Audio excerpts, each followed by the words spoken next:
Previously on Tales of Adventure, burns were evaluated. Ooh, that is a wrong burn. That is a not right burn. That is not a. Is there a right burn? A bat was named. Chonkzilla, Lamp, Chonkella, George, Gussie, Poncho, Cuddlefloof. Cuddlefloof! What I think must have been a swear word because it's been asterisked out. A dance was danced. Your hands on the hips of the people in front of you, or the person in front of you, and somebody put there. And we used to do a line down and snake down. Nobody enjoyed the dance, but everybody did it. A curse was changed into a blessing. And go up to the statue and look at it and say, sorry. And pour it all back in. See if it sizzles anymore. It does not sizzle. Back in business.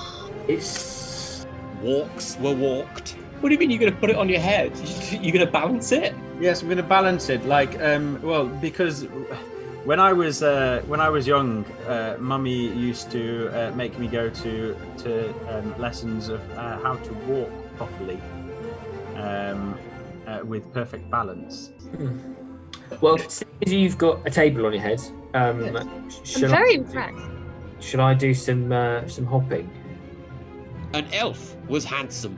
An incredibly handsome elven man. He's wearing just the simple black robes that you recognise from the other priests, and he looks up at you with piercing blue eyes. A dwarf was also handsome. Would you mind asking, one handsome fella to another? Because standing up to this chap who is possibly 3 times my height and trying to be cool about it. I'm not Mustering a little bit. It's fine. Like he's like as tall and maybe 20 times as clever, but He's only twice as tall. All right, yeah, exactly. He's only twice as tall. Whatever. Absolutely nobody was planning to raise an undead army. You say you want to continue your studies. Is this into necromancy, and what does that entail? Are you going to build an undead army and try to take over the world?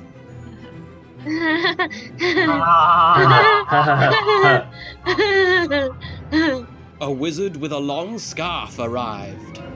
Running towards you through the sky. My first thought was Doctor Who. It's not Doctor Who, is it? What a great crossover. Yeah, that would be just Surprise! Tom Baker in his lovely long scarf, in the tunnel. A message was delivered. The war's going badly. Oh. You're needed in the north. Oh dear. Rodor is advancing on Castle LaVell. War threatened to interrupt the adventure. Mark, are you going to go to battle? Well, yes, I have to. It's my duty as a knight. Well, does this mean we'll be able to go tomb raiding anymore? And there were many questions about what lies ahead. Receding into the distance in the sky, the sun setting ahead of him. You think of your summons to war in the north and what that might mean for your adventuring company. Is this the death knell for LaVell's Archaeological Acquisitions Limited, or will there be more opportunities in the war for them to steal stuff from dead people?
Previously on Tales of Adventure. Burns were evaluated. Ooh, that is not that is a wrong burn. That is a not right burn. That is not a. Is there a right burn? A bat was named. Chonkzilla, Lamp, Chonkella, George, Gussie, Pauncho, Cuddlefloof. Cuddlefloof! What I think must have been a swear word because it's been asterisked out. A dance was danced. Your hands on the hips of the people in front of you, or the person in front of you, and somebody put their, and we used to do a line down and snake down. Nobody enjoyed the dance, but everybody did it. A curse was changed into a blessing. And go up to the statue and look at it and say, sorry. And pour it all back in. See if it sizzles anymore. It does not sizzle. Back in business. It's Walks were walked. What do you mean you're going to put it on your head? You're going to balance it? Yes, I'm going to balance it. Because when I was young, Mummy used to make me go to lessons of how to walk properly with perfect balance. well. Since you've got a table on your head, I'm very impressed. Shall I do some hopping? An elf was handsome.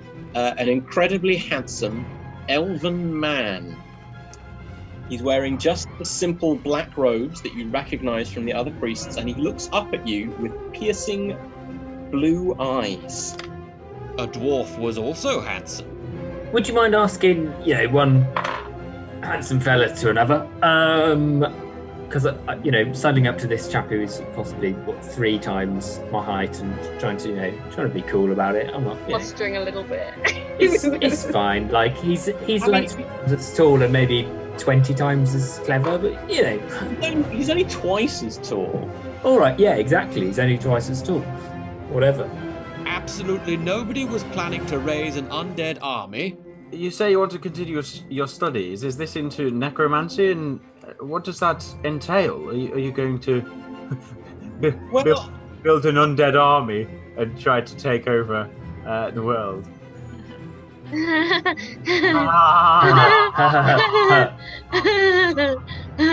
A wizard with a long scarf arrived. Running towards you through the sky. Yeah? My first thought was Doctor Who. It's not Doctor Who, is it? What a great crossover. Yeah, that would be just Surprise! Tom Baker in his lovely long scarf, in the town. A message was delivered. The war's going badly. Oh. You're needed in the north. Oh dear. Rodor is advancing on Castle LaVell. War threatened to interrupt the adventure. Mark, are you going to go to battle? Well, yes, I have to. It's my duty as a knight. Well, does this mean we won't be able to go tomb raiding anymore? And there were many questions about what lies ahead. Receding into the distance in the sky, the sun setting ahead of him. You think of your summons to war in the north and what that might mean for your adventuring company. Is this the death knell for LaVell's Archaeological Acquisitions Limited, or will there be more opportunities in the war for them to steal stuff from dead people?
Greetings, travelers, and welcome to Tales of Adventure, the show where Dungeons and Dragons, improv, and storytelling join together in a ragtag band of misfits on a quest to fight evil and steal a bunch of gold from underground places. Since the dawn of time, people have gathered together to tell tales of heroes, villains, and worlds of fantasy. Since 1974 or thereabouts, nerds in basements have used complicated systems of rules and dice to help them tell their tales and figure out what actually happens when somebody says, "I've stabbed you, now you're dead," and they go, "Nuh-uh." I am the nerd whose complicated system of rules we will be using this evening, and these are our heroes. Marcus LaVell, Human Knights. Oh, well, hello, everybody. Very excited to have been out of the first successful outing and treasure hunt of LaVell's Archaeological Acquisitions Limited. Sort of feeling excited at the prospect of going back home and sort of showing that off a little bit. Might take us a little while to get there, but I'm sure we'll have a lot of fun and parties and maybe some more treasure hunting along the way. Calmac Fingal, Dwarf Fighter. Well, I am just absolutely thrilled that no one died. Nobody died. We got loads of treasure. We headed to town where there'll be a pub. I mean, I'm thrilled. I'm all round just as happy as Larry. As long as Larry is happy, he's very happy because I'm happy. Rug, Human Garden Wizard. Well, this is really proving to be quite a quest, and I am frankly delighted. I am still nursing a crushed torso, which is wonderful because it's an opportunity to learn more about how I cope with that. So everything's a journey, everything's a learning opportunity. I'm rolling with the punches, or the crunch torso. I'm just glad to have made it out alive. I'm going to write home to my family and tell them all about it, but I will leave out the looting bit. And last, but by no means least, Runa Ironclaw, Werewolf Barbarian. Well, I'm away from the pack for the first time and have just raided my first tomb successfully, narrowly avoided a kind of awful curse, and for the first time in my life I have money and friends, so I'm generally feeling really cheerful. These are our heroes, and tonight we shall explore just one of many possible tales of adventure. Today's episode is episode 4, Village People. And we rejoin our heroes as they nearly complete their journey back to the town that is close to the dungeon that they have successfully looted. The name of this town is Flapjack. It is a small merchant and farming town next to a forest and sitting on a river. Well, next to a river, because as you approach the town, you are in fact approaching a bridge over the river with the town on the other side. On this side of the bridge, there is a small hut, or guardhouse, I suppose, in which you can just dimly make out as you approach what looks to be a very bored town guard leaning on a spear. It's properly dark now, and you can see across the river the lights of the town, the flickering lanterns and torches, and the comings and goings of people who have just finished whatever it is they do during the day and are about to do whatever it is they do during the night. You're not sure, really. You didn't ask when you were here last. Hello there. We are Marcus LaVell's Archaeological Limited, and Lao. Lao for short. Is there a price to cross the bridge? Can we come into this town, please? The woman on guard in the guard huts gives you a slightly sleepy look and pauses for a moment to consider whether there is a price to cross the bridge. But then, looking and seeing that you are carrying a staff and look quite a lot like a wizard, that Marcus looks a lot like a knight, and that Kalmak and Runa are very heavily armed, she thinks better of it. No, you just go across. I mean, you're not here to rob us, are you? No. For somewhere to stay for the night. Anywhere we can stay? Pub, inn. Yeah, stay? there's the inn. It's nice. It's all right. Rowdy. Oh, excellent. Yes. Any live music? I mean, if you want to go in and start singing, you can usually get a sing-song going. In fact, actually, don't start a sing-song. It will never stop. There's this one guy who's been in recently, and Oh. at the drop of a hat, I tell you, don't get him started. Would be my advice to you. Welcome to Flapjack. Yeah, thank you. What's the name of the person we need to avoid, please, so we can know? Sir Miguel. Sir Miguel. What does Sir Miguel look like? Well, he looks like she jerks her thumb at Marcus. It looks a bit like that. Right. Wearing armor, slightly too full of himself. He's a knight. Yeah. Oh, another male knight. Oh, wonderful. You Yeah, get a lot of us. weird as he is. I'm what? Sorry. Are all male knights weird? I don't know how to answer that. Out of Marcus's kind of eye line, but towards it, we give him a little. Well, Marcus, Yeah. you don't need to answer that. I think this bridge person is being maybe a little judgmental and stereotypical, which I have learned all about, and I've learned that it is bad. Excuse you, I am not a bridge person. I am a guardswoman, and I am surly, not judgmental. I'm gonna sidle over and assume a little lean, and be like, so, the spots. What are the spots that are hot? What are the hot spots? You seem like a pretty knowing individual. What do you recommend? Where should we go? You know anyone? You know anything? You know some stuff? She looks at you with a slightly sidelong glance, and I'm going to ask you to make a charisma test, please.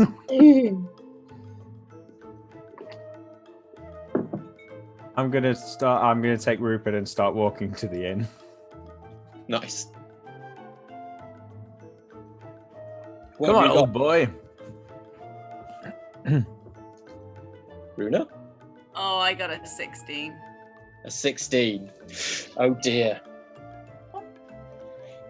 She kind of leans back away from you as you lean in. She says, people usually go to the pub. They don't normally stand on the other side of the bridge asking me questions. Oh.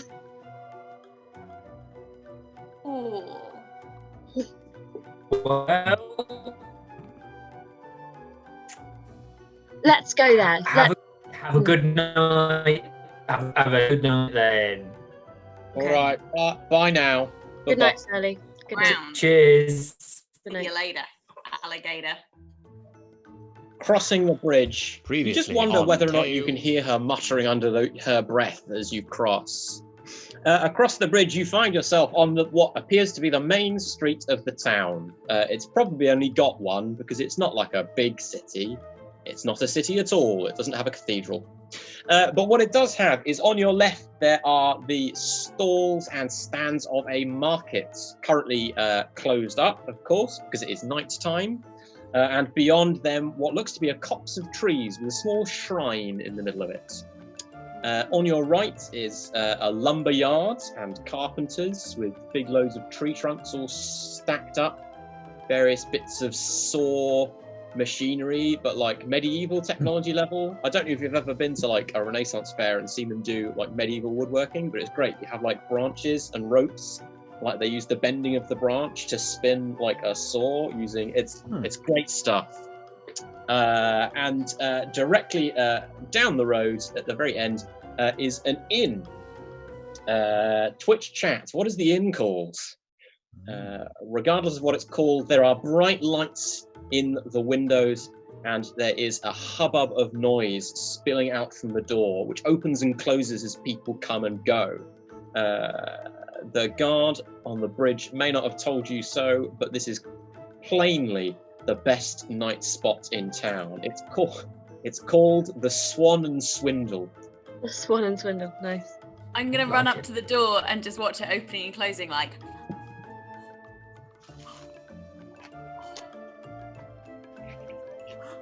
What is she doing? I think she's engaging. I think it might be a new thing. I think she's done the door. A lot of outdoor living, or rather outside living, because it's sans or entirely, actually. Right. Okay. Well, on the move, and there's a lot of kind of like yurts and tents. So I'm assuming there's some kind of stable adjacent to the inn. There is indeed a stable adjacent to the inn, and adjacent to the stables, adjacent to the inn, is a brewery where they make the beer that they sell in the inn. Excellent. Cool. You know. So convenient. I'd like to tie Rupert up somewhere, and then say, well, shall we go in and celebrate our successful trip? Yeah, I think so. Let's. So wait for the next time that the door is swung open and then just like run in. So, taking the bags and heavily laden sacks of gold jewellery off of poor Rupert the horse, may I ask, what has happened to Flossie the sheep? Is Flossie the sheep... Oh, I've still got her on my shoulders. I've had her there the whole time. Like a sheep-shaped backpack? Shaped. Yeah, earlier when I was trying to chat to that guard, Flossie was like... Yeah. I think Flossie's quite charismatic. I imagine she's quite charismatic. Do we think, would Flossie be happier with Rupert rather than in the pub?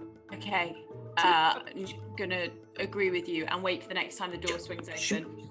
Scamper out and go put Flossie with Rupert. I think she'll be happy. Yes. Flossie likes Rupert. They've got a thing going on. Well, yes. Yeah, they do have a thing. They stared at each other for a really long time. Really I'm long not sure time. what's going on there, actually. Whether it's That was intense. That was intense. Exactly. You know, like when you've got two people in like your group who are like clearly fancy each other, and no one wants to say anything, and you're kind of like, oh, like I really ship them, but I don't want to say anything because I don't want to ruin it. But also, I'm just like, make out already. But also, you're like, maybe it's weird if they get together. What if they don't? What if it breaks the group? What if it divides us? What if we have to pick Rupert or Flossie? What if it's like a weird Ross and Rachel thing? But Rug doesn't. Yeah. How would a sheep and a horse engage in a romantic relationship without it being weird? Well, they might. Say, really? Is it? Yeah. Maybe they just nuzzle. Yeah. In like they share hay. Yeah. Talk about their day. I mean, it doesn't have to be. It can be romantic without being set. Those got 4 legs, two eyes, and a coat. I don't see what's so crazy about it, to be honest. Yeah. You know, just chew the cud together, you know? Just watch the world go by. Stranger things Sounds happen nice. to see. Twitch chat also asks, what about Lamp the Bat? Lamp is still attached to my backpack and is flapping. I think it's nighttime, so I don't know whether Lamp has idea of nighttime and daytime, because to Lamp it's just dark all the time. But I think Lamp in a cave his whole life, like concept. Might be getting a bit sleepy. How is I'll ask you, Steve. How is Lamp reacting to the sunshine and the nighttime and the being outside? Lamp is asleep. Lamp is asleep. Oh, so Lamp isn't flying in asleep. Lamp is like hanging off my arm, maybe. Oh, yeah. Like, Sure, hanging off of your arm, or have you got like a little branch off the side of your staff? Does he? Oh, Does he hang up on the staff? There's like a little yeah, and it's like hanging upside down, sleeping like a very chubby, very Bat. fluffy bat. Yes, the little mushroom head. Have you come to terms yet with the fact that the second that you let that bat off its string, it's going to immediately kill itself and explode whatever it's near to?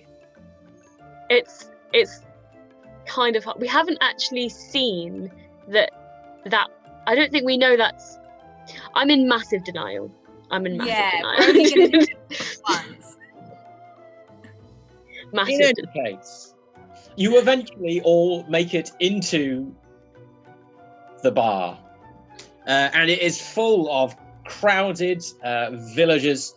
There's people of all shapes, sizes, and varieties, all locals, of course, and every single one of them stops in silence and turns to look at the four of you, who all don't fit in a really obvious kind of a way, and, more to the point, are covered a little bit in mud, blood, and bits of gold. You've got sacks full of jewellery that jingle as you enter, and you're all quite heavily armed. There is a tense of silence. It continues to be tense. I've never been in a tavern before. Is there an empty table around? Sure, you can find an empty table. Yeah. Well, shall we get some beverages in and sit down? Let's go and let's go and take a table and we'll try go shuffle over towards the table, trying to look as smiley and kind of non-threatening to everyone as we shuffle past them. I'm pretending that my staff is a walking stick. I'm being a bit like, oh, I've got a bit of a limp. Oh, I've got a bit of a limp. It's just a walking stick. I'm not a wizard. Where I come from, if people stare at you for a really long time, it's because they're thinking about attacking you. So I'm like... Okay. So as you sidle to a table and you sit down, people gradually start talking again, but you do get a sense that a lot of eyes are pointing in your direction. You look as though you're the most interesting people to come into town since you last passed through town, frankly. That's fair, yes. I don't know if this establishment does table service or what, really. Do we have to... Does it look like anyone is kind of coming out? Does it look like I see the barkeep behind the thing, like? The barkeep is what could only be politely described as staring you down as he wipes out a horned mug with a rag. Right, well, I will go and get us some drinks. I will do it. And what would you like? I'll come with you. You want to help carry?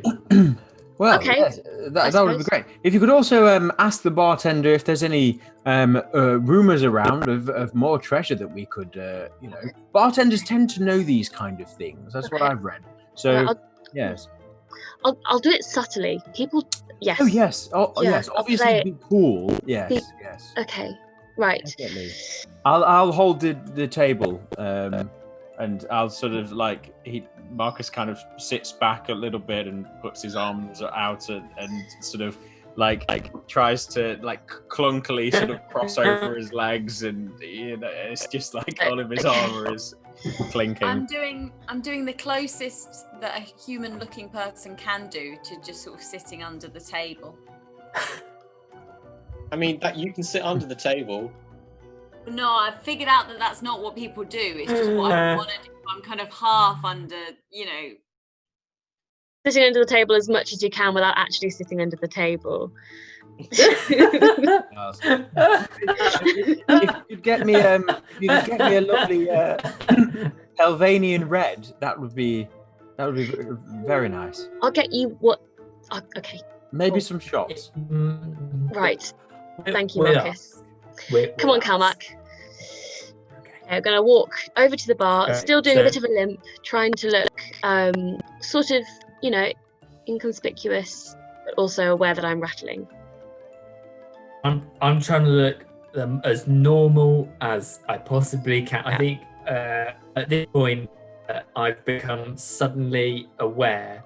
When you're thrust into the position of being like, hang on, I'm the only one who knows how this works. I was not expecting to take on this responsibility, but I've suddenly realised that everyone else is out of place in a pub.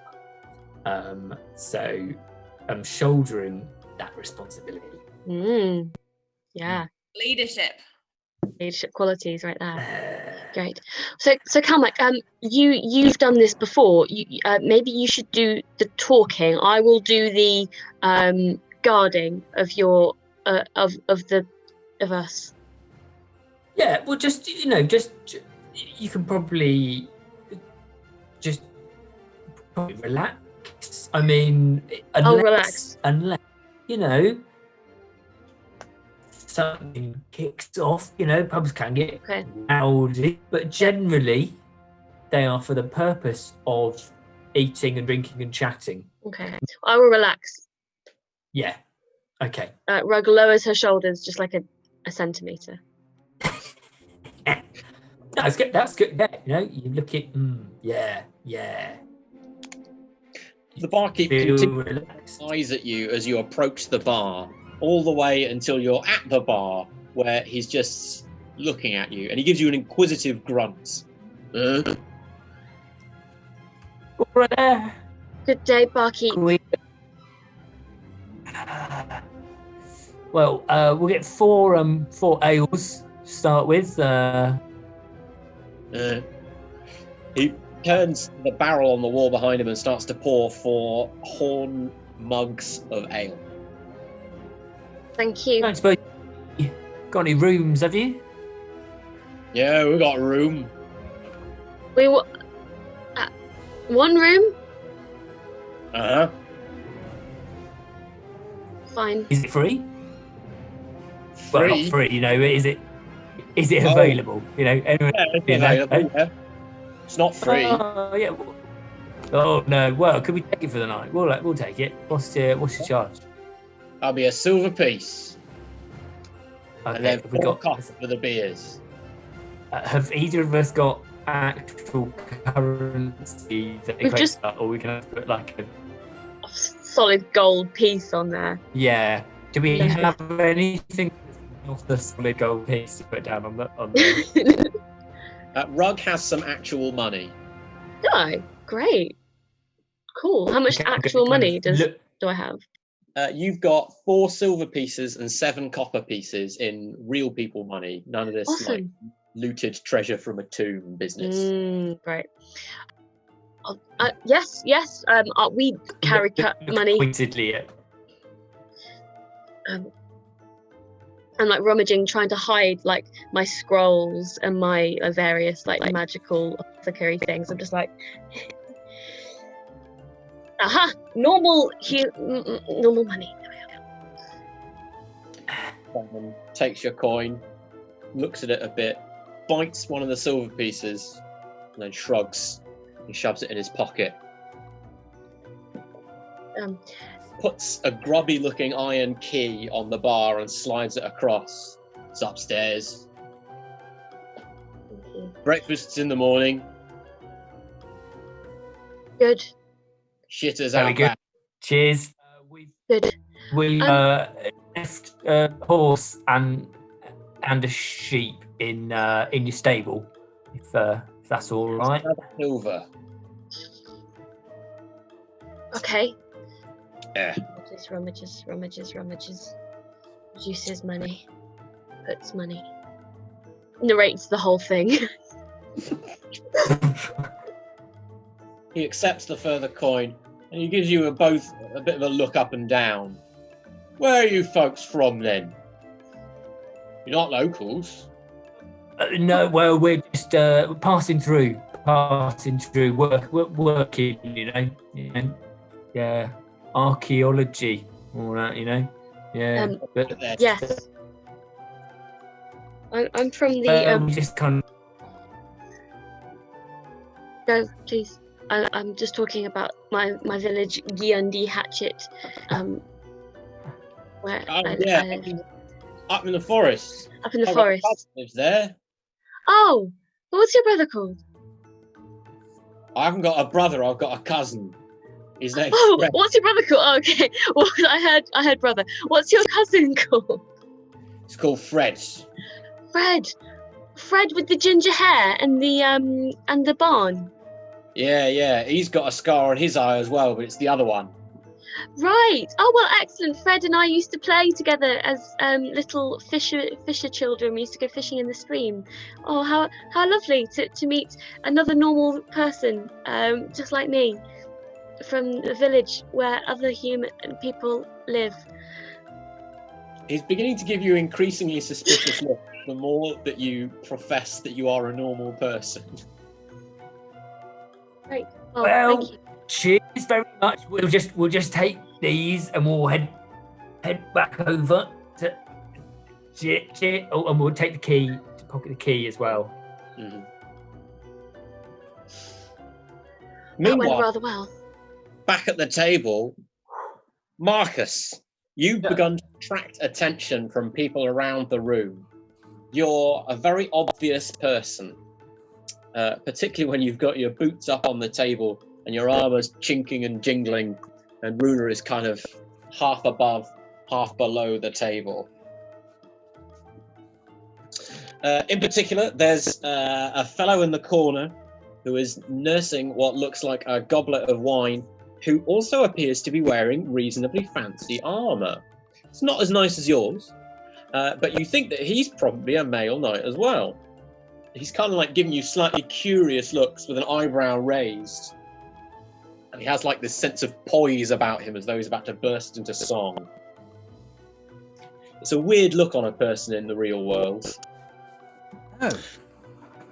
And much closer, there is a fellow who's just wrapping up what looks like it was a card game between himself and 4 of the villagers, all of whom are muttering under their breath as they scoop up their drinks and stomp off back to the corner that they came from originally. Plainly, they've lost to this cards sharp. He looks as though he's not from around here either. He looks as though he's one of the mountain folk. If you would judge by his triangular hat, which has a long feather in it. Oh, wonderful. Oh, so it's rather Triangular brims, not pointy on top. Oh, okay, yes. It's a hat with 3 points. Yeah, but it's not like a pirate hat though. It's like a normal brim, like a flat brim, but in the shape of a triangle, rather than a brim that's been folded up. Mm-hmm. Mm-hmm. I don't know why I'm describing this hat in such detail. It's This is the supremely detail. We've always been preoccupied slightly with the amount of corners on one's hat. We have. Thing for us. Runa, I do think there's this is the clientele in this inn are slightly more eclectic than I was expecting. I think we could make a few new friends in here. What do you think? I feel it's incredibly obvious that we are the most eclectic people here by some margin. And so I'm like, yeah. What? Go for it. Go for it, mate. Oh, you think I should? Yeah. Go for it. Excellent. Yes. I think there's another male knight over there. I might go and chat with him. Cool. Are you okay if I okay on your own? I'm just gonna hold on to the table, man. Excellent. Okay. I'll Well, hold on to the yes, I'll go and have a look then. I mean, Calmac and Rug turn up with the drinks just before you go. You can grab your drink and take it with you. Excellent. Yes. Did you get a Pelvanian red? Oh, that just ran out. Just for one. Yeah. Oh dear. Yeah. Okay. Is it Yeah. So, okay. Beer is it or? Yeah. Excellent. Oh well. Cheers, everybody. And I'll put it out to a successful first go. The old yes. Cheers. Yes. Some nice merchandise there. Lovely. I'll go and have a wander to the male knight and see what's going down. He looks up at you as you approach, a smile marking his face behind his apparently bushy beards. He gestures to an empty seat at the table next to him and says, why don't you join me, my good fellow? By your heraldry, I judge you to be one of the LaVell family. A pleasure to meet you. I am Sir Miguel of the Dawn. Ah, Sir Miguel. Wonderful. Would I know of the Dawn, did you say? Yeah, you'll note that of the Dawn is not a family name, that's an epithet. Okay, cool. So he potentially not from a family. Yeah, he might be a commoner that got knighted by someone, which would make him worse. Bloody hell. Okay. Yeah, one of them. Cool. Well, I'm still going to be polite. Anyway. You look as though you've just returned from a successful quest. Tell me, have you committed noble deeds, the like of which might be immortalized in song? Well, very, very potentially there, Miguel. Yes, and I sort of sit down and say, well, thank you very much for noticing.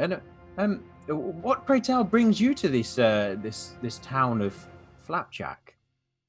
Oh, his face falls.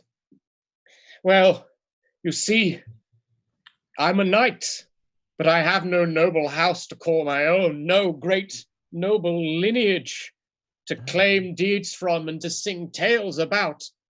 And I have a song in my heart, but no great deeds to sing of.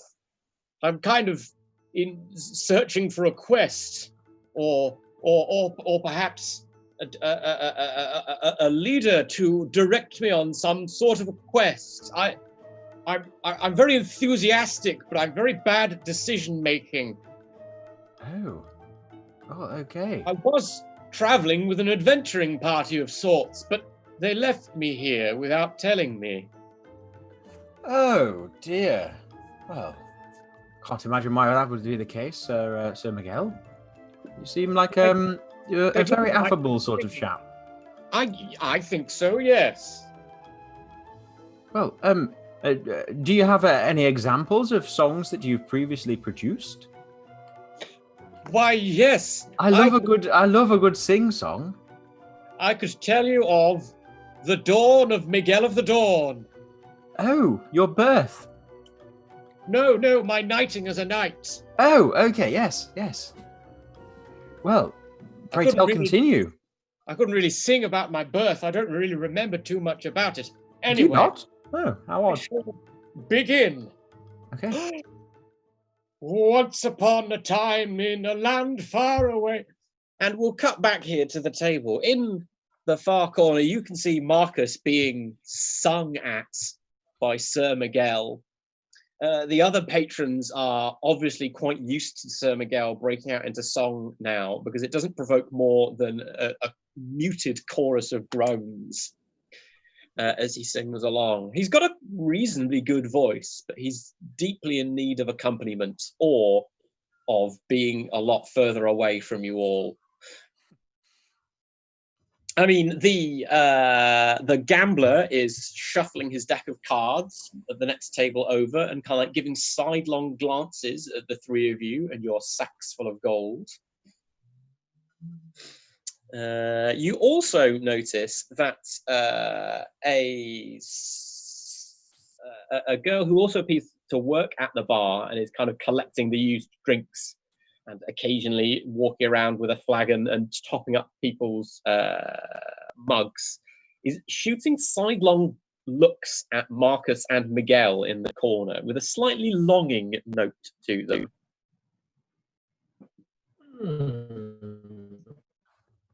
Is she working her way around kind of in our direction if we kind of wait for her to, you know? You could take her down if you wanted to, yes.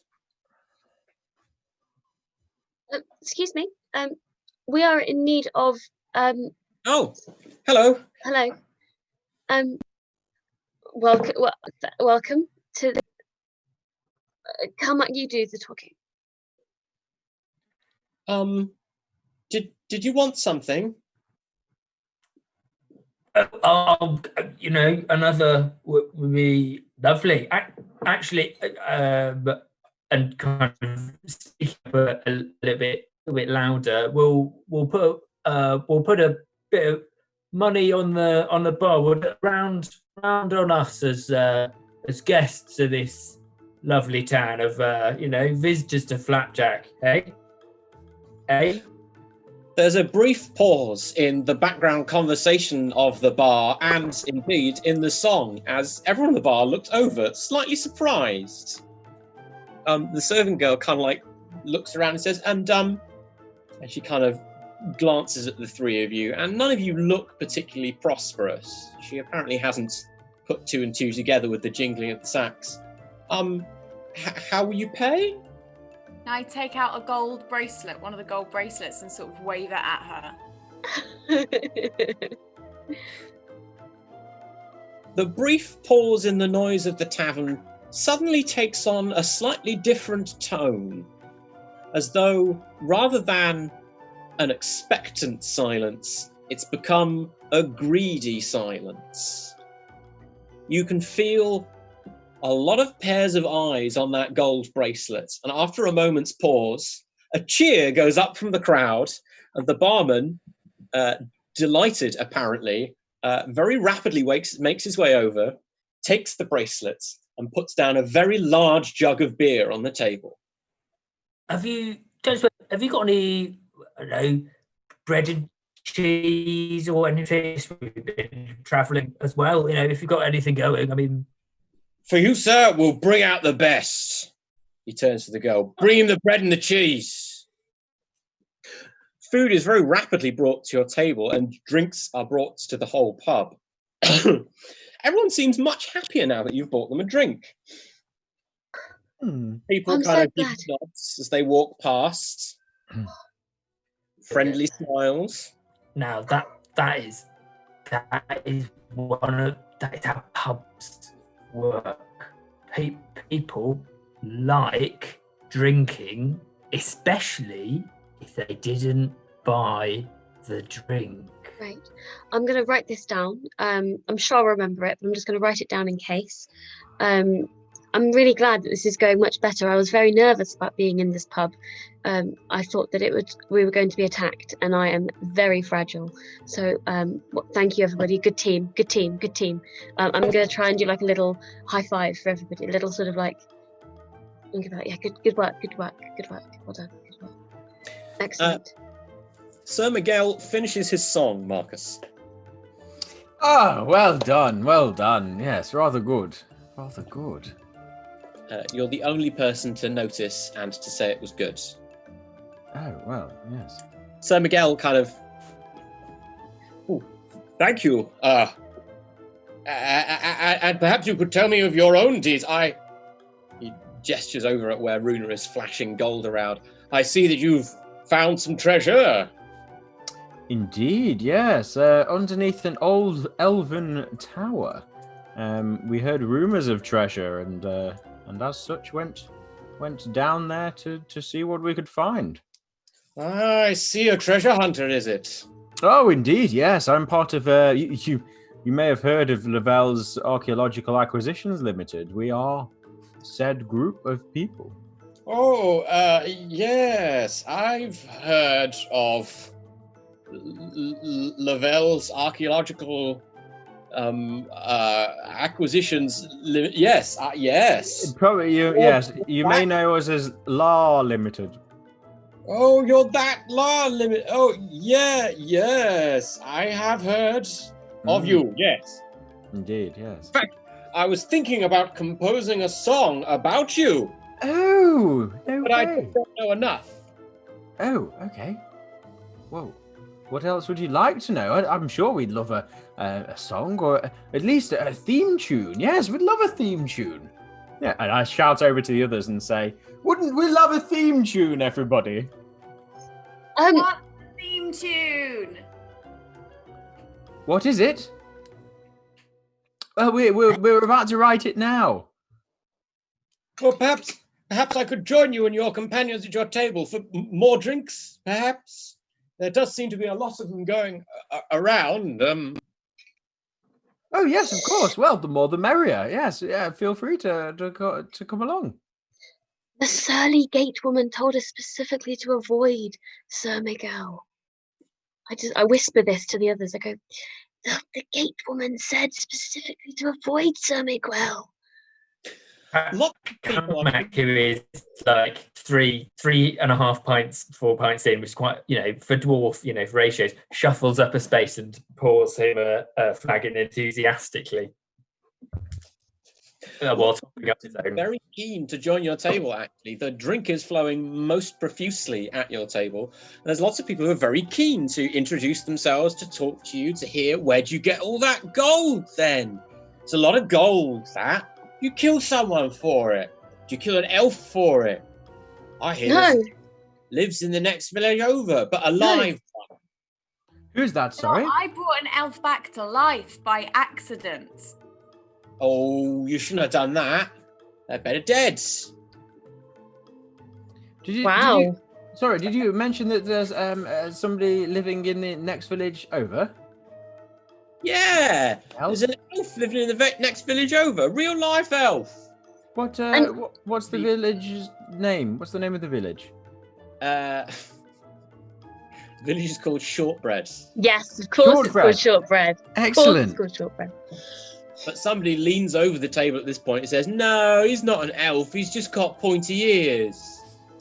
What's he do? What's he about then? This pointy-eared fella. He writes books, apparently. Oh, I don't excellent. trust it. Oh well, wonderful. I think maybe that's worth going. How long has he lived there in Shortbread? Oh, just always lived there, I think. Well, of course he's always lived there. He's an elf. He lives forever, like elves do. Is this a... Eh? How do they react to Runa saying that she's a werewolf? I mean, they seem kind of like, oh, all right. Okay, they're kind of on board with that. Actually goes, I knew that. I've met werewolves before. And looks very pleased with himself as he picks up another mug of ale and downs about half of it in a single gulp. I travelled far down south once as part of a merchant caravan. He says this with the air of someone who's saying something tremendously interesting and cosmopolitan. Oh well, yes, excellent. Wonderful. That's great. What is your name? Oh, my name is Wendell. Wendell. Wendell, I don't suppose on any of your extensive travels you've heard of any other rumours around of local treasures or Well, my travelling days are over, you see, because now I just wash wells. I'm a well washer. Wendell the well washer. Did they get very dirty? Oh, you'd be surprised how dirty a well gets. You ever seen like a puddle that stays still for ages and you've seen it's really mucky? Oh yes. Imagine that, but a well. Oh well. So I wish you well. Give it a script. Yeah. I've heard loads of stuff. In general, I'm a well wisher, to be honest. Well, I appreciate your well wishes to washers. I think this is all a bit Come on, wishy-washy. Wendell. Wendell the well washer. All sorts of Give stuff. us the lowdown, Wendell. What's going on? Come on, You'd be surprised what you hear down the bottom of a well. Let me tell you. Well, first of all, if you're travelling onwards out of here, don't go north. Oh. Because you see the north roads? Yes. Points. That one going north. Yeah. North, there's some nut job set up camp next to it, and he's just challenging everyone that goes past to a duel. Ew. What? Just one fella? Yeah, just one fella. But he only challenges people who go on the road. So everyone's just like taking a bit of a detour. That's fair, yes. Like funny in the heads. Right. So we want to take a detour. Have you heard about the treasure in the forest? It's treasure in the forest. Well, tell us more. I've heard about some treasure in the forest, but maybe not the same one that you've heard of. Well, I heard that in the middle of the forest, there's this big dead tree. And in the tree, that's where all the forest folk put all of their treasure. Somebody interjects over Wendell at this point and says, "No, don't be silly. There's no such thing as forest folk. Nobody lives in the forests." People must live in the forest. Lots. I went to school in the forest. People live in the forest. Have you been to the forest, or are you just making assumptions about the forest? I know someone who lives in the forests. There's Exactly. a wine woman who lives in the forest. She just moved in recently. Exactly. There are people in the forest. She'll sort you out if you need like any wisdom or something. Oh, yes. Really? I do like a bit of wiseness. She's a witch. She is not. Is She's she? a Oh, that witch. sounds good. Well- I respect magic. A brief argument was about to break out, but when you said you respect magic, both of the people who are arguing turn and give you a look. Why do you respect magic? They say, looking at your staff and your bat. I respect magic because it is powerful and unknowable, like the sea. And I think But there's something wonderful in that we should all respect. We should respect things that we don't understand, as well as things we do understand. They glance at each other and they glance back at you. That's a very smart thing to say. You know what I respect? What do Beer. you respect? Oh, yeah! I'm going to draw a veil over the rest of the evening at this point because we are very near the break of the show. How much money do you want to spend on drinking and carousing with the townsfolk this evening? I'd like to get Me. I'd like to get a pretty solid buzz going on. So decent- a tipsy to decent jolly sort of level. Tipsy Yeah. to jolly I mean- level? Yes. At least Decent another. I mean, I'd imagine a gold piece goes pretty far. So like another gold piece or two. For everyone in the pub, and that sort of news spreads pretty quickly. I would say like a 4 a.m. jobby, bit of A dancing on the tables, decent bender. A decent bender. So, as you drink the night away and various arguments over whether or not Rug is a wizard and whether or not she's one of the good ones or whether she's one of the bad ones, is the fellow in the next town over an elf or does he just have pointy ears? Speaking of elves, didn't Simple Jack get abducted by elves the other week? He said he took them to the moon. No, don't be silly, and other various things. The night washes over you. And indeed, it is time for the break to wash over us all. Join us again in 10 minutes' time for more Tales of Adventure.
Greetings, travelers, and welcome back to the second part of episode 4 of Tales of Adventure, Village People. Just before the break, our heroes were continuing with a night of carousing in the Swan and Swindle, the local inn in the town of Flapjack. Drinks were bought, drinks were drank, more drinks were bought, more drinks were... You can see where I'm going with this. It was, I quote, a 4 a.m. bender. As is part of the rules of the Tales of Adventure system for tabletop, you can acquire bonus experience if you spend some of your hard-looted treasure on carousing, and that is exactly what you all have done. You have each spent 10 gold pieces carousing, which equates to an additional 10 experience, bringing you that much closer to level 2. However, carousing also comes with a risk. During the break, I asked everybody to test their luck, and whilst Marcus, Runa, and Kalmak succeeded, Rug, the garden wizard, failed her test of luck, which means that she is going to suffer a carousing mishap. But more on that later. The day dawns with sunlight creeping through the blinds in the upstairs room of the Swan and Swindle. Marcus, Runa, and Kalmak, you are all sleeping in what is accurately described as a grand bed. This is one of those ancient medieval things that sounds really weird when you talk about it, but is honestly, honest to God, 100% true. Rather than having several beds for a room that sleeps lots of people, they actually have just like one really big one. There's one somewhere in the Cotswolds that is from the 1600s and sleeps 20. This is not that big. It would probably only sleep 10 at most. But you are sprawled about. You have varying degrees of hangover, but you know that you had a tremendous amount of fun last night. Distantly, you can hear the sound of a cockerel crowing because it's the countryside and that sort of thing happens.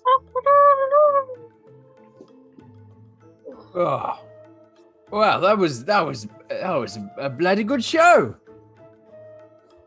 Sorry, that was a bloody good show last night. A lot of fun. I can't remember a lot of it. Oh, God, you are not here. You are somewhere else.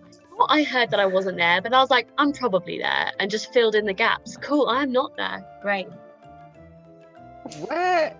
Where is Rug? Did anybody see? That is a poser. You remember Runa asking people to dance on the tables? Dancing on the tables. Yes, that started a very good. Did we? What did happen next? Should we go down to breakfast? Maybe she's just gone down to for some breakfast early. Probably already woke up. She's always up early. Yeah, she loves the morning. Oh yeah, she does, doesn't she? Yes. She's probably gone to meditate and think Yes. She's probably thinking about looking at a bit of grass or something. Yeah. probably concocted some kind of hangover cure that she's taken and she's just fine. Chewing on some bark. Yeah.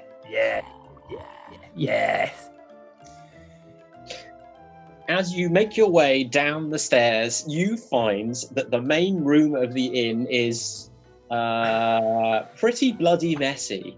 There are overturned tables, discarded mugs, and sleeping people everywhere. It seems that half the town was drunk under the table last night. In particular, you can see Sir Miguel of the Dawn passed out on his back on a table. Classic. You can see the card sharp with his triangular hat asleep on top of his cards and what looks like a decent amount of the gold that you appear to have lost last night. And various other things going on. There isn't, however, no sign of Rug. The innkeep, who either hasn't slept or has got up early, is beginning to tidy things up, but gestures to the bar where there are 4 bowls of what looks like a very hearty porridge with some sausages on top. Hmm. Oh, excellent. Yes. I've always wondered why people didn't combine the 2 of those. Fantastic. He'd be mad about the mess, but then, considering how much you spent in here last night, you think you probably paid for a whole new set of furniture. Yeah. I don't suppose you've spotted our companion with the glasses, the long hair, the. Do you not? Oh, the wizard?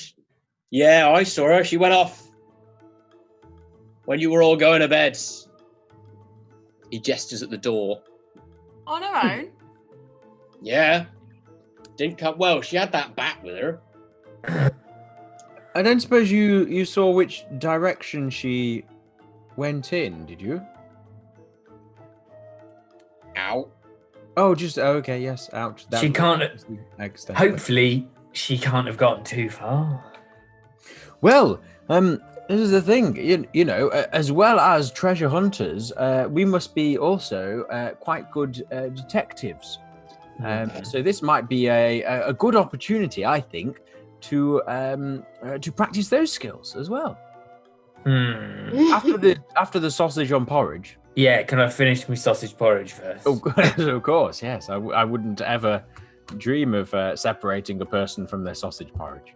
I've finished my sausage porridge, so I'm going to go up to the innkeep door, which I have by now really figured out, and just jab it open, get out under the swing, and I'm out in the light, and I'm going to look around for any signs of tracks that Rug might have left.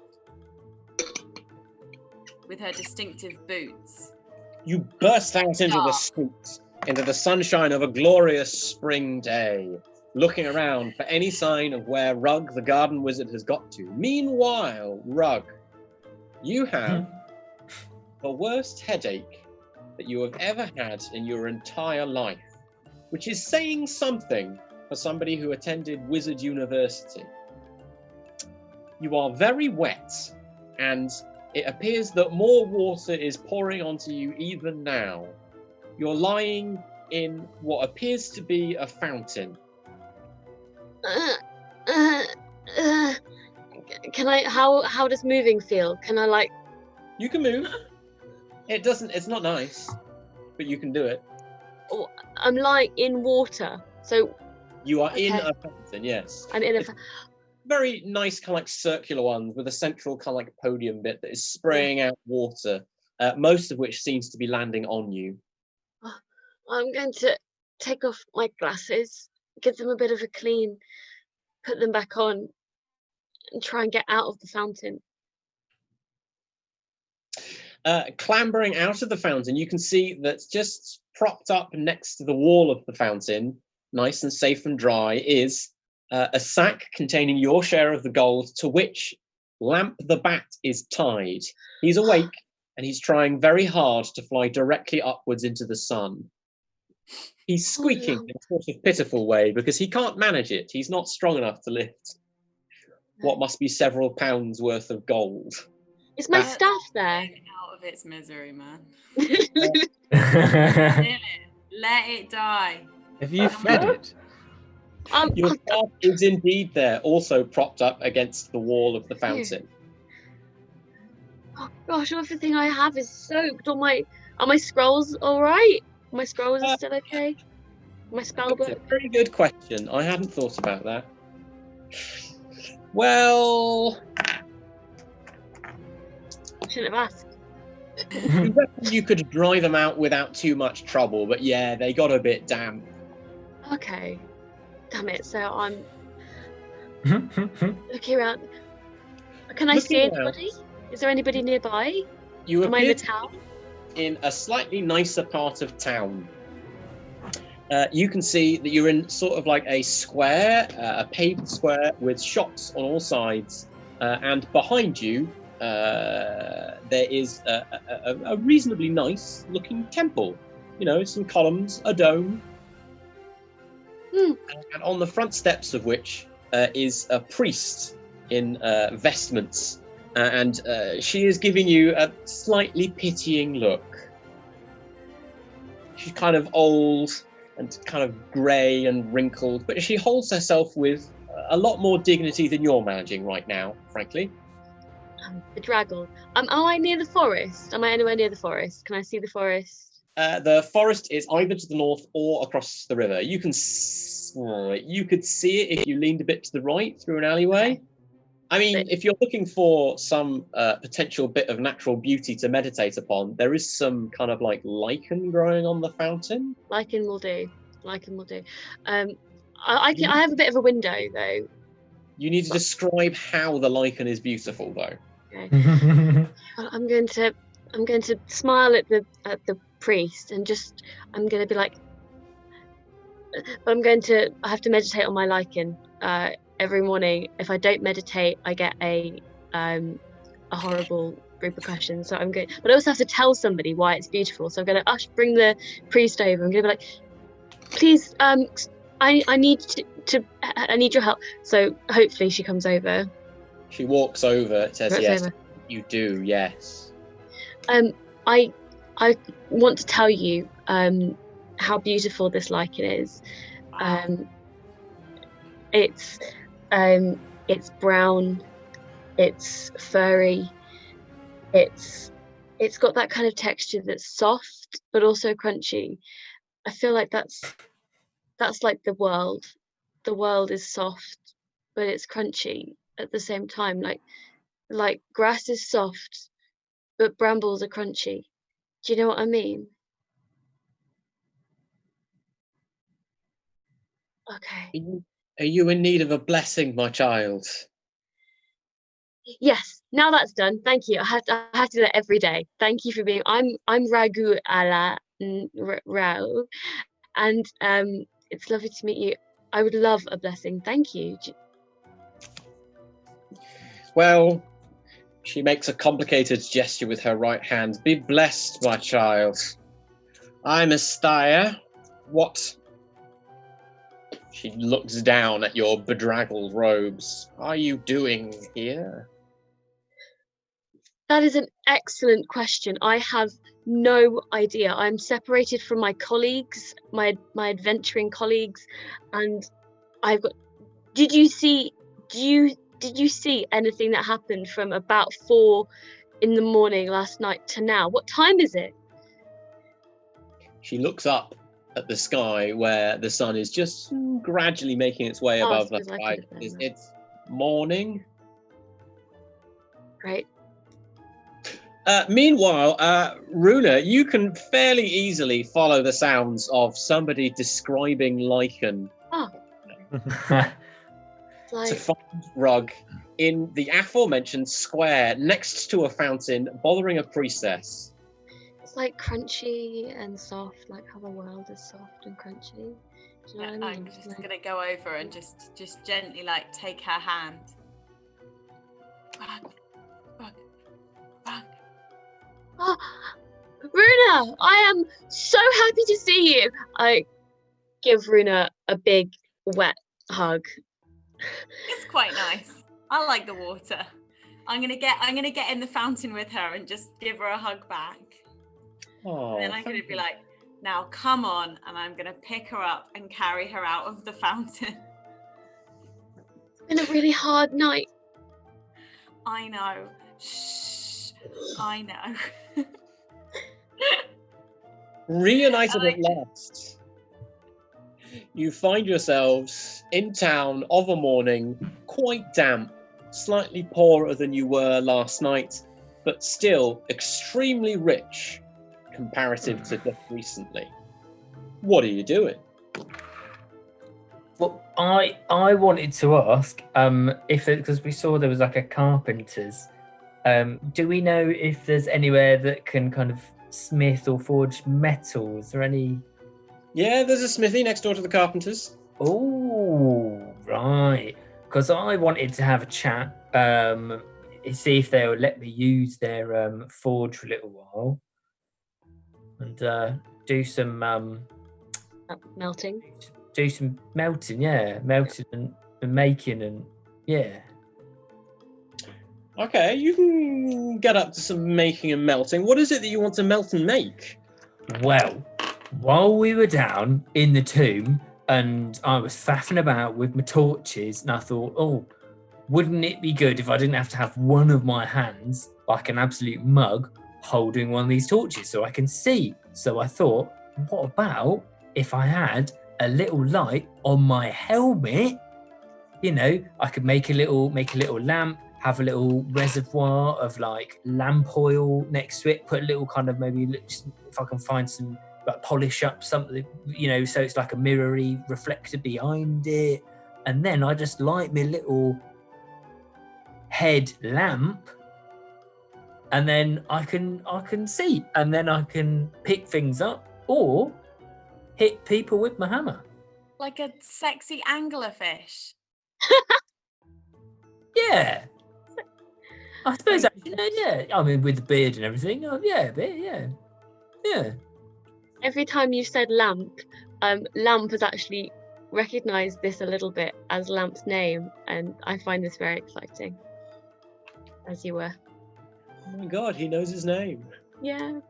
You're making this so much worse. Yeah, Kalmak, you're easily able to talk your way into the smithy, being as you are a dwarf.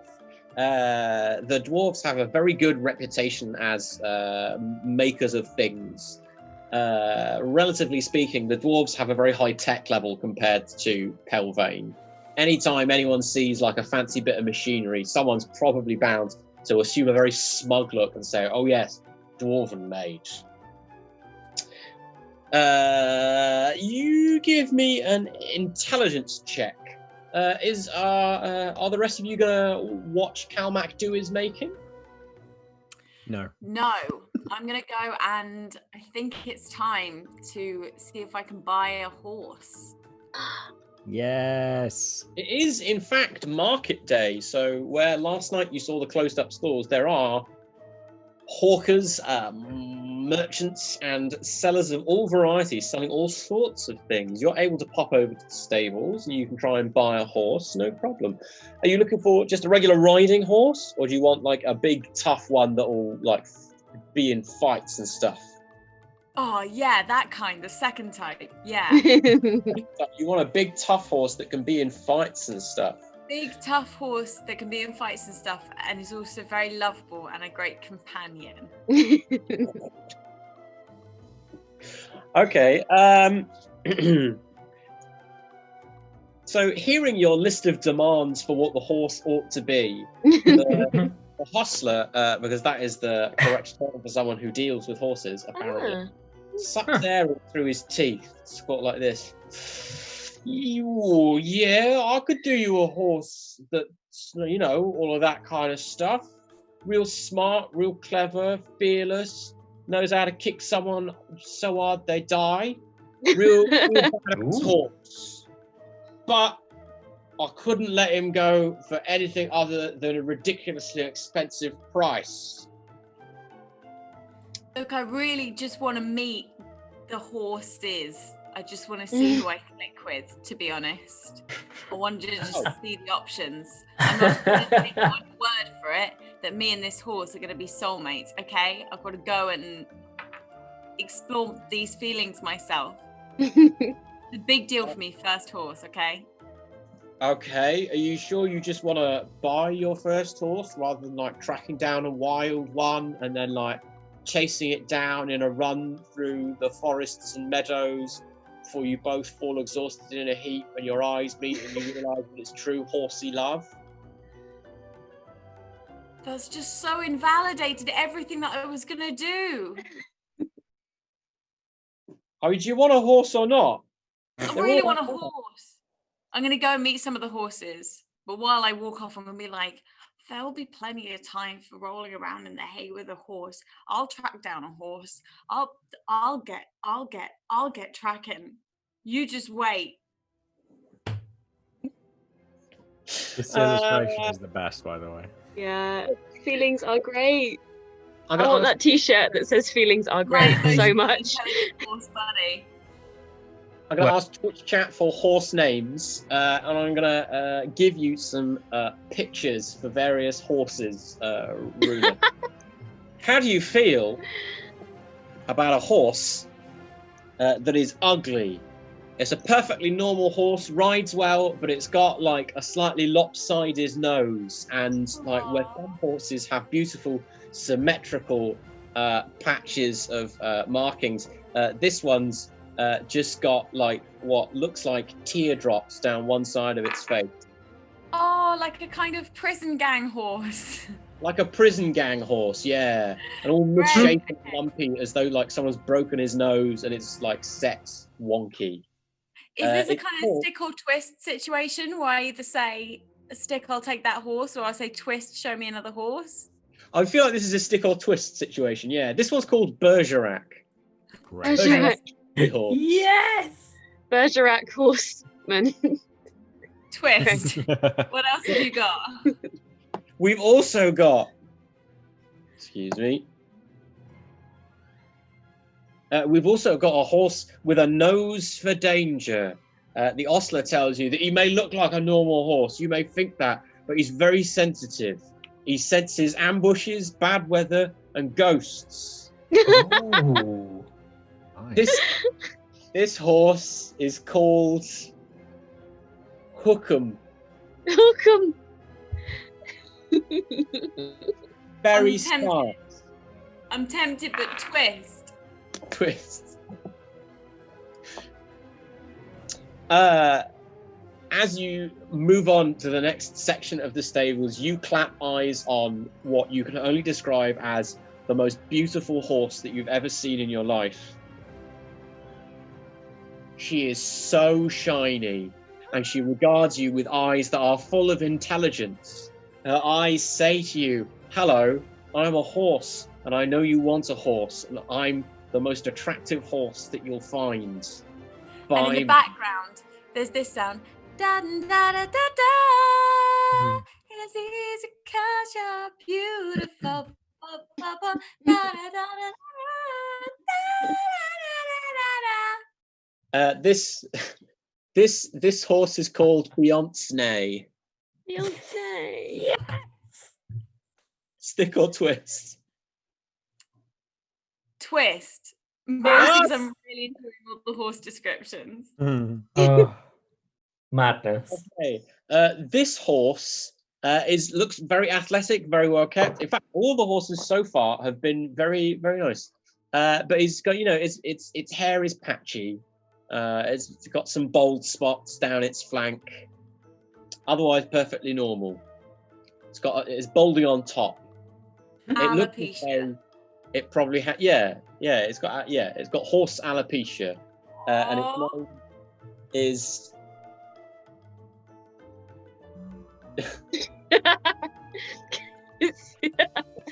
Just read some of the suggestions. Its name is Patches. Patches. Perfect. Yeah. How many more horses are there? Because I could genuinely do this all day. I'm having that. I have a 1d20 table of horse quality that I am just rolling on.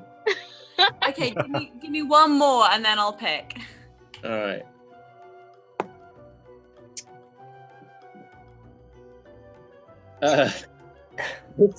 This last horse looks depressed Oh.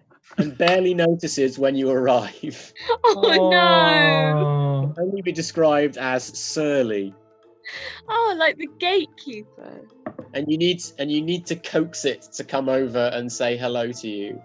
Does it have any other qualities, or is it just miserable? Just a sad horse? I mean, this is number 5, surly, on the horse qualities table, and it must be coaxed into anything and look depressed.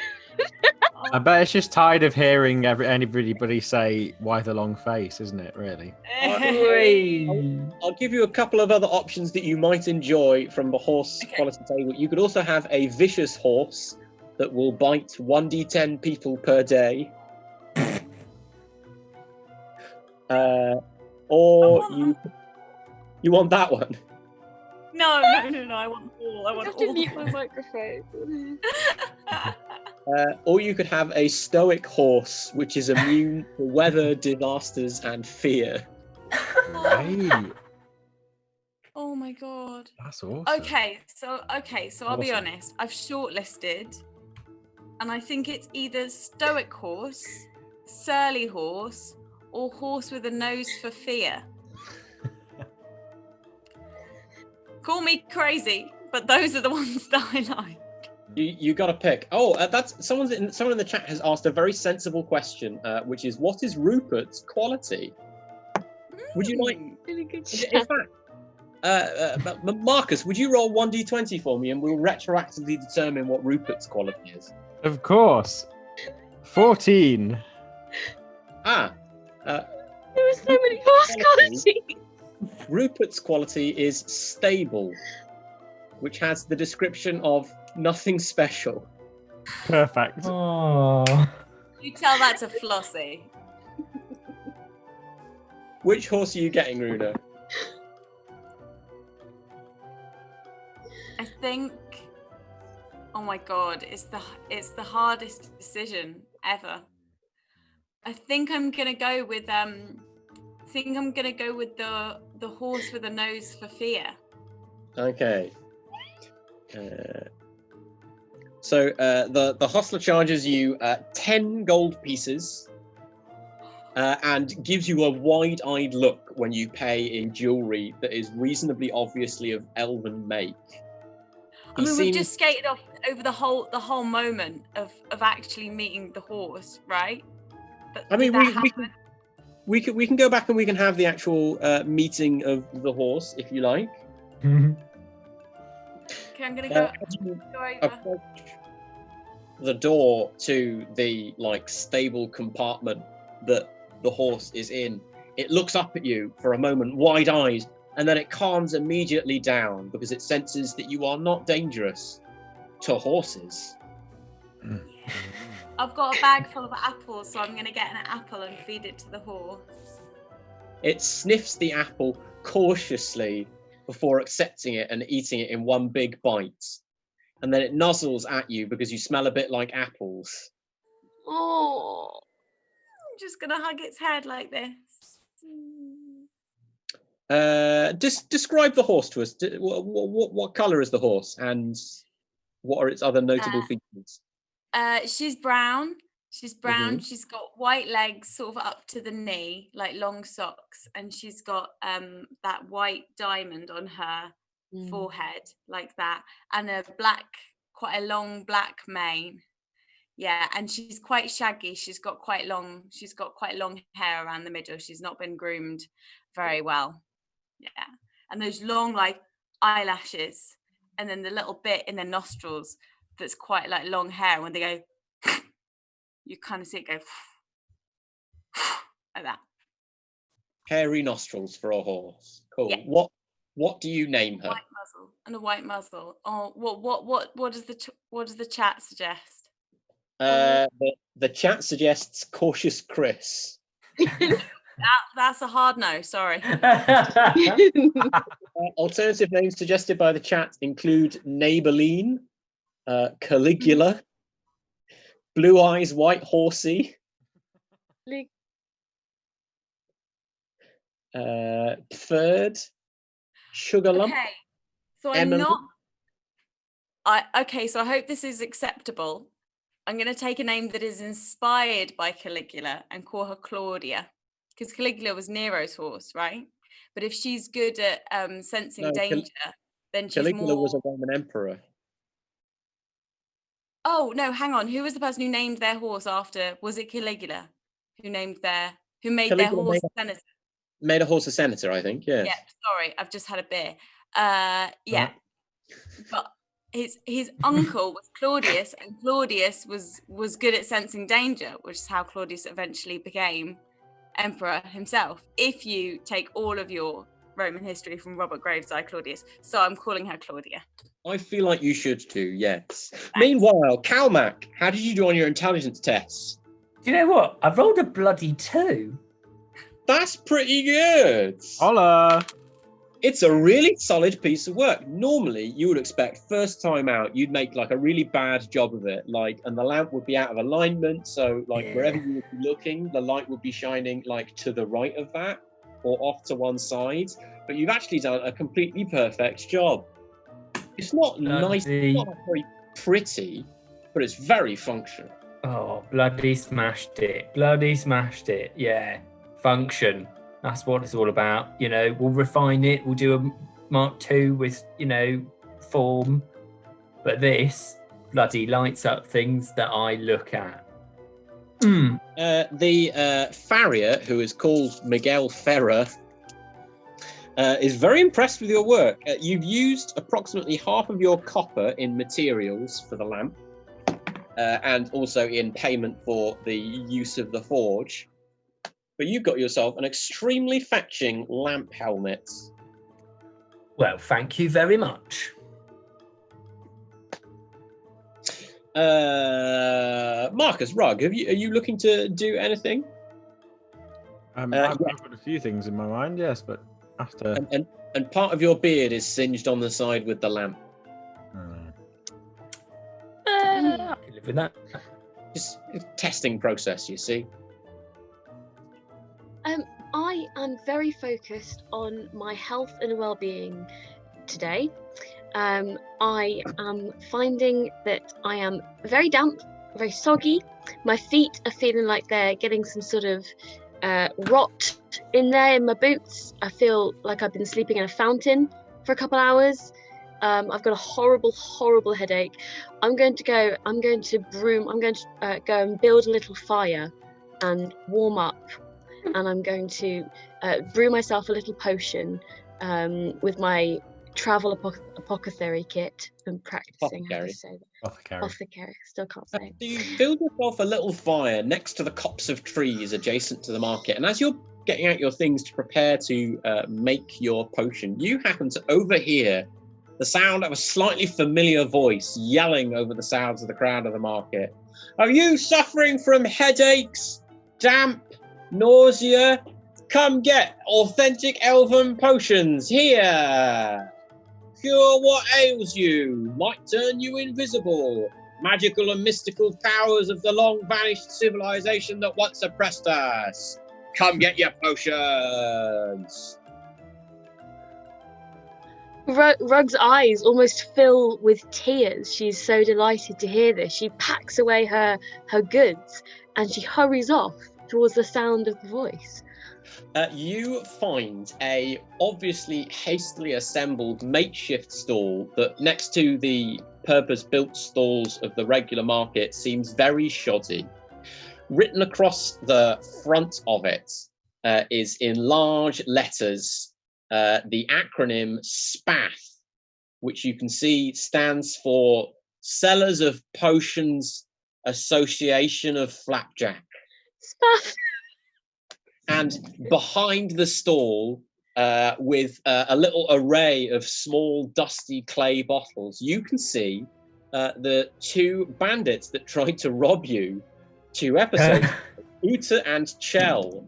Plainly, when they were looting the tomb while you were acquiring scads of gold jewelry, they found a stock of old potions. There was a small crowd gathered round as they exhort them to try the potions. All the proceeds go towards enlivening the plight of the common man. And every time they sell a potion to someone, they take the coins, hand over the potion and say, "Workers unite, brother," or sister, as the case may be, depending on whether it was a man or a woman that bought the potion. Does Rug believe that that's what they're selling? Does she believe their cause? Do you mean, do you believe that they're going to give it all to the workers, or do you believe that they're real potions? Can I go for both? Does she genuinely believe? Does she believe them, and does she believe the potions? So the potions plainly are old bottles, and they look a bit like they came from the same place. It seems to be like the same quality of dirt that was on the stuff that you retrieved from the tomb. Like, you got some grubby old elven books, and they look to be the same sort of grubbiness. So she's not convinced. Yeah, well, I mean, it's you think it could be. People Okay. find potions in like tombs and stuff. As to whether or not they'll give it all to the workers, like. They've pretty much decided that they are the workers, right? So Yeah, there is- I mean, yeah. for them. If they keep the money and they are the common people, then the money has gone to the common people. Yeah. They're Can't gonna fault- live like common people. Yeah. Okay. Do whatever common people do. Yeah. Whatever that is. They seem to be doing a reasonably lively trade. Hello, Yuta. Hello, Chell. I hope you remember me. I am They give Ragu. you a slightly surprised and nervous look. Oh, hello, sister, united against our oppressors. Can I interest you in some potions? You certainly can, but I want you to know that I know who you are and I know what you're doing. And if you don't just give me all these potions now and put them into my bag, I will tell everybody that you are just common looters, and I will banish ye. Uta, who is the short and stout fellow, kind of like leans back almost in terror, but Chell, who is the taller woman, leans forward and looks you straight in the eye. Are you trying to scam us? We both know that you and I were both in that tomb for looting purposes. Maybe you got all the gold. Apparently you were flashing it around town last night, but we got the potions. Why you got to come rain on our parade? I am here for learning. You are here for profit, and I despise that. I think that is silly and wrong. I want to learn what these potions are about, and I want to understand them. You just want to scam these poor dwellers. You don't even know what's in those bottles. You could be poisoning them all. This is not what learning is about. I stamp my staff into the ground for emphasis. Give me a charisma check. Oh yeah. Spaff that staff. Buff that staff! Yeah, That's I the feel other like t-shirt I on the want. other side of the town, Yeah. Claudia's like, woo! Danger. Rupert is just doing nothing.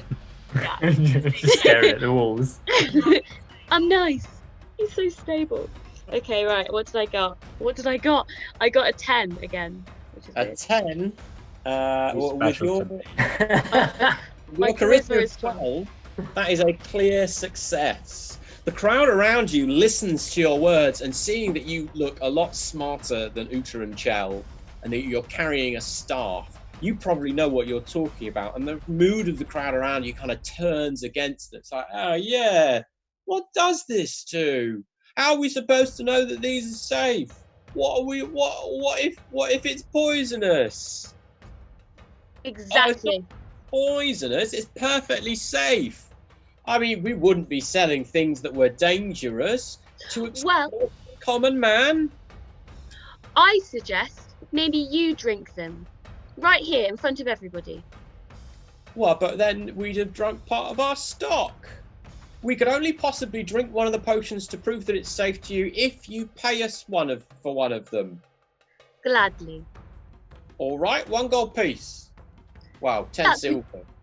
That's ridiculous. Is that what you're charging these people who've probably never seen gold in their lives? It's magic, isn't it? Magic's, comes at a premium. I go to the nearest townsperson who's clutching a potion. Did you pay 10 silver pieces for this potion? Why did you do that?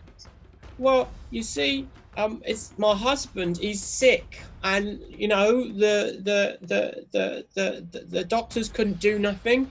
And if he doesn't get better, then I think he'll die. And so I just scraped together all of our savings, and I bought this potion because they said it'd help him. Won't it help him?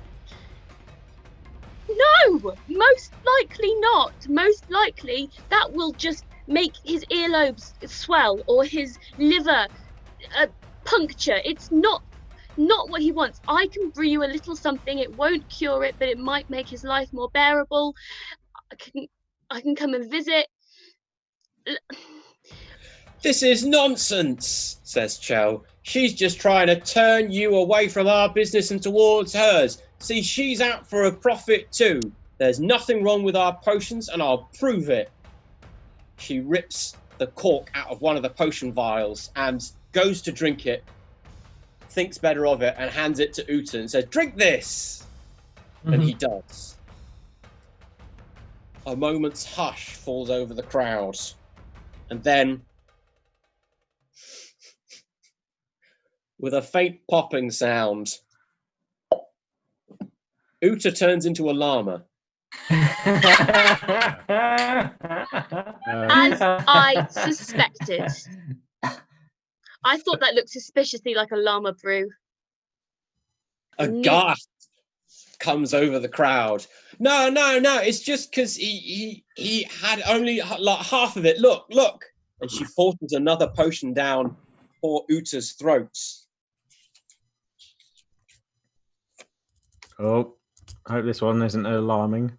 Oh, that is such strange, fleshy-shifting, slurping sounds. Blech. And now Uta is a llama with a face flipped upside down. Oh. Upside down face.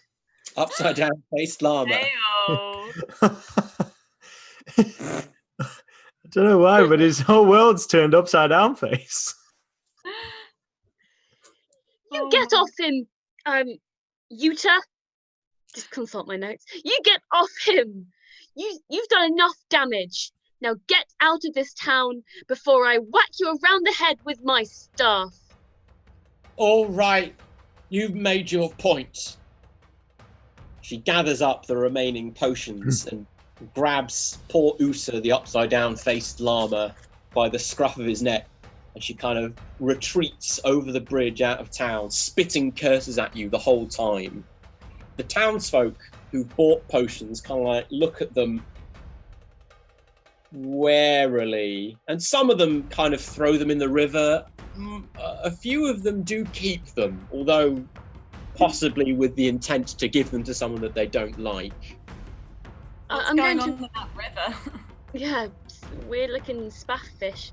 I'm going to reimburse the poor woman who spent all her life savings on a potion. I'm going to give her 2 gold pieces and be like, 2 gold pieces. I'm going to give her 2 gold pieces. I'm sorry that this happened.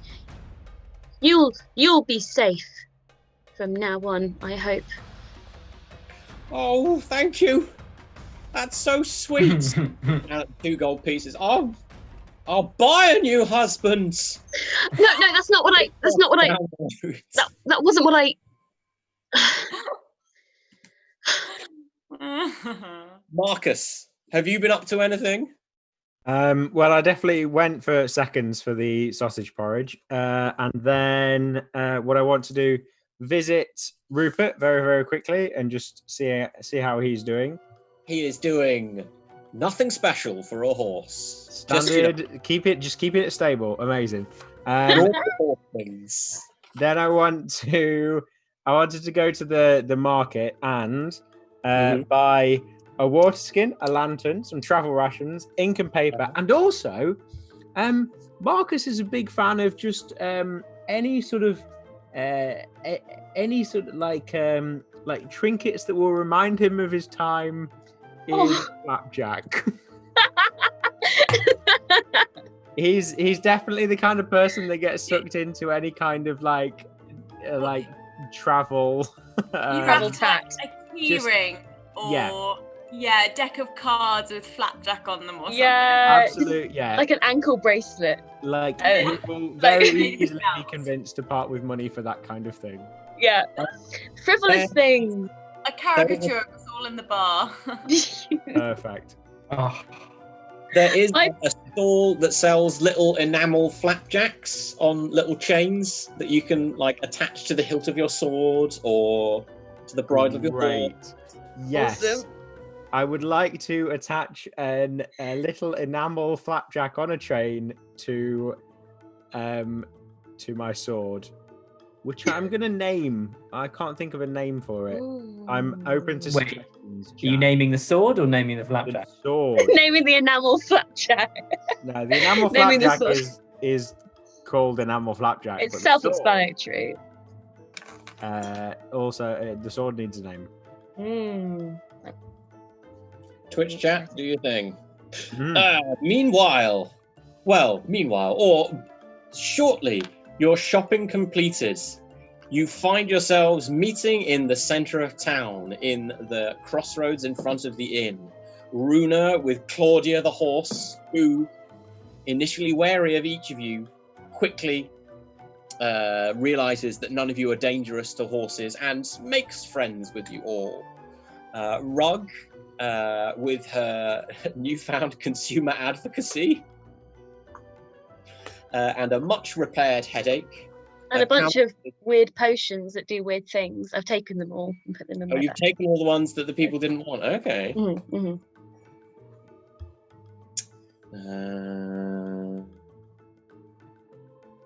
Just make a note that you have a bunch of severely out-of-date potions. Yes, that's the dream. You convene in the crossroads in front of the inn. I've got some weird spaffy potions. How have you guys been doing? Can you define what you mean by spaffy potions? Because you could read. I mean, I'm not gonna. No, actually, you go.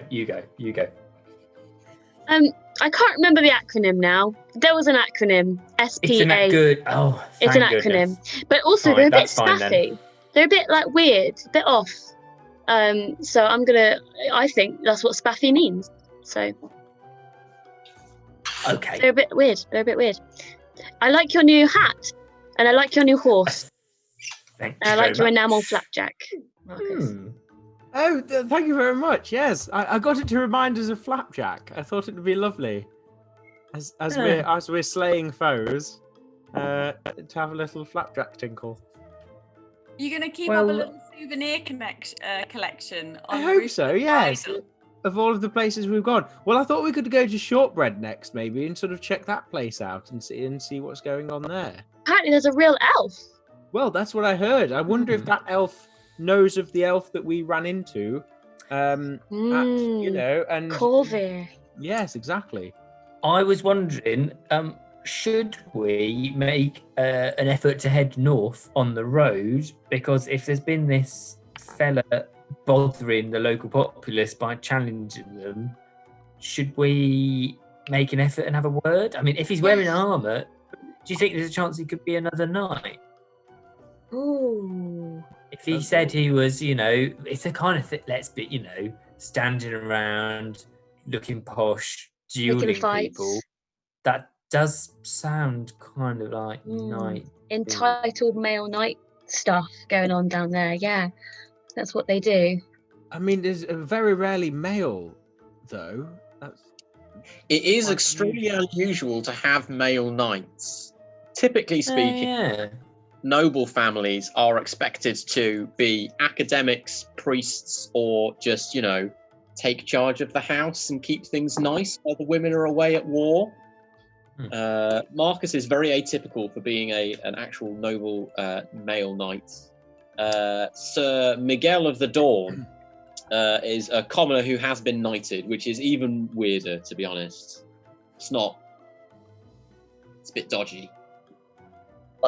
We could even go we could just go and meet this knight. I mean, I'm feeling full of adventure. I'm feeling kind of pumped.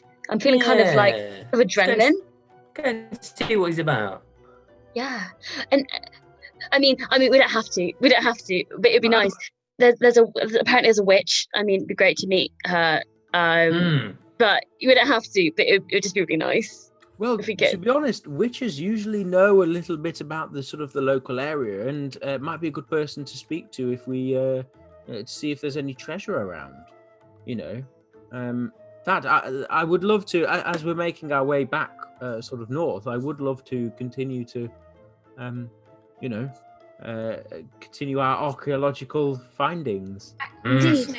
Acquisitioning. No need to go to war straight away. I mean, I don't.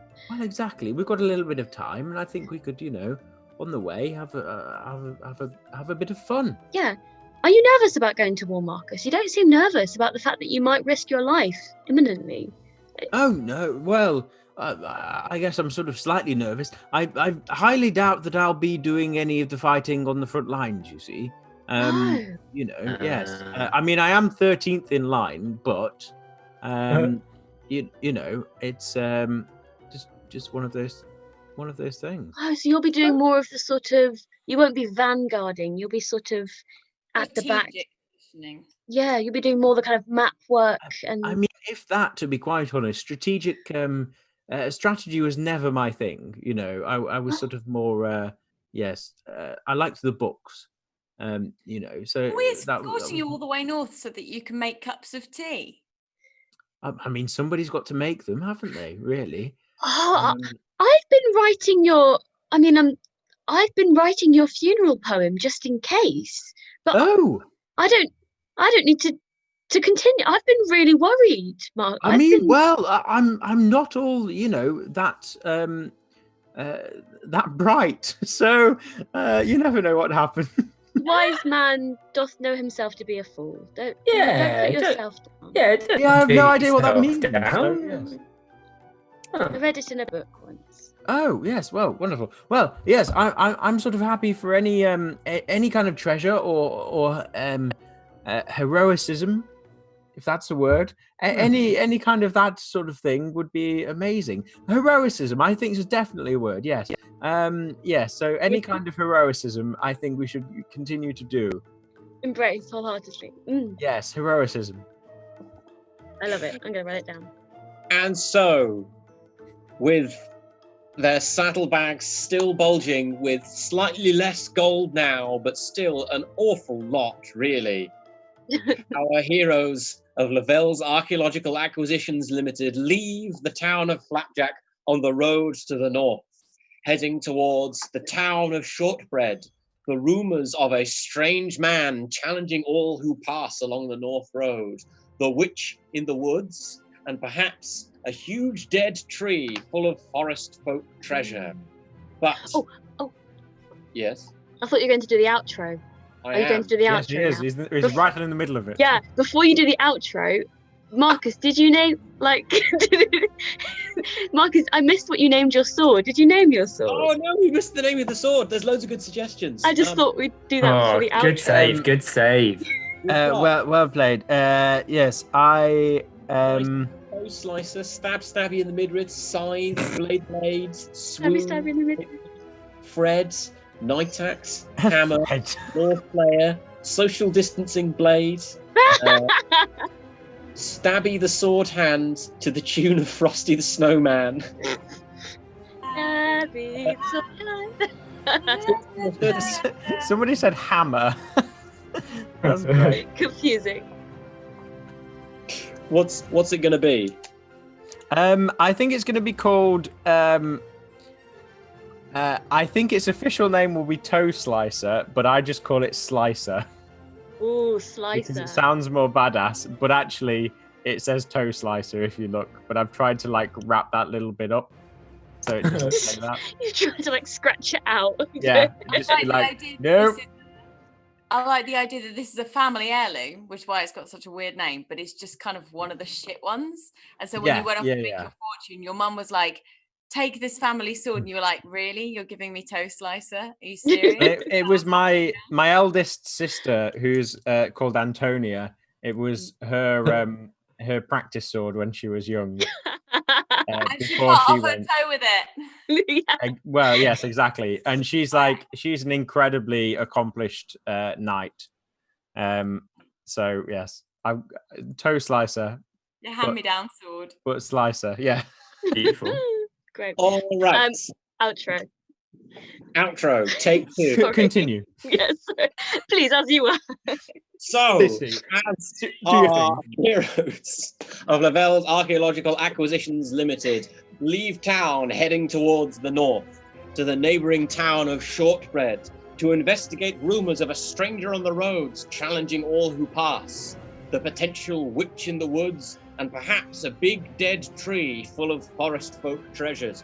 Who knows? They carry with them a new horse named Claudia, a sword called Toe Slicer with a charm in the shape of a flapjack.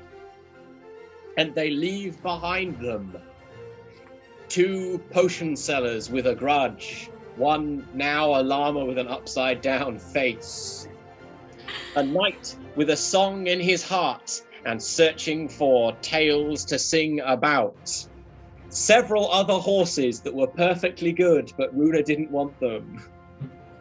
I wanted them all. Have all the horses? Can't have everything. But what dangers lie ahead for our heroes? Will the war reach them sooner than they think?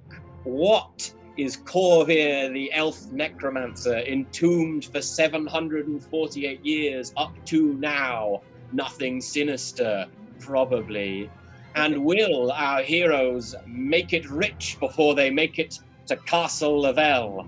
Find out in the next episode and following episodes of Tales of Adventure! Yeah. Donate to help.